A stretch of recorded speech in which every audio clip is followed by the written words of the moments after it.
नैना में बसल बाजान हो,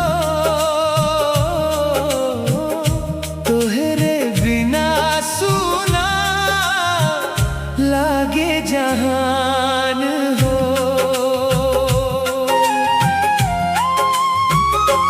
जब से देखनी तोहरा के सजनी, दिलवा बन गइल तोहरे मेहमान हो। तोहरे नैना में बसल बाजान हो, तोहरे बिना सुना लागे जहान हो।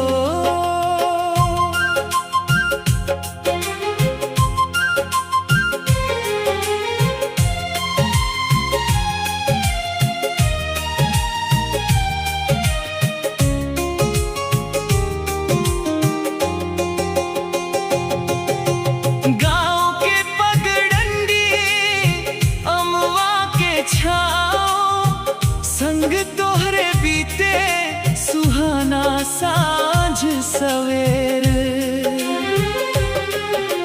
हंसी तोहार लागे चनवा के ज्योतिया, मनवा में जगावे प्यार के लहर।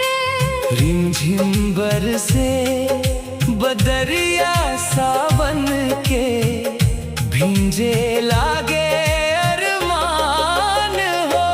तोहरे नैना में बसल बाजान हो, तोहरे बिना सुना लागे जहान हो।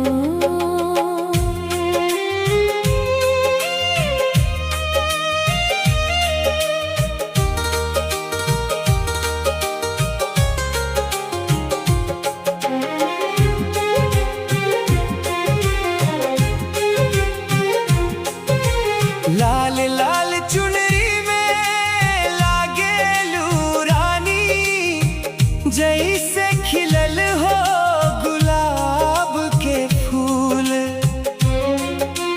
धीरे धीरे बोले मीठ मीठ बत्तियाँ, सुन के हो जाला दिलवा बेकाबू।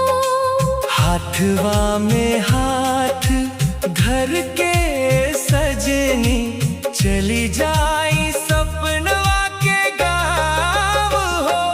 तोहरे नैना में बसल बाजान हो,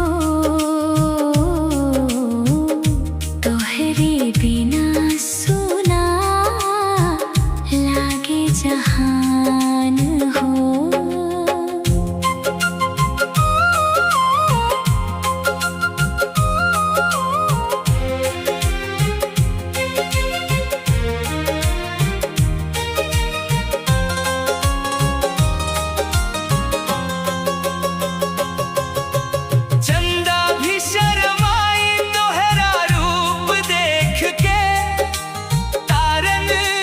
चमक फीकी पड़ जाला, रोज रोज मांगे भगवान से दुआ, साथ तोहार जन्म जन्म मिल जाला। मांग में सजा के प्यार के रंगवा, बना दिहलू दिल के शान हो।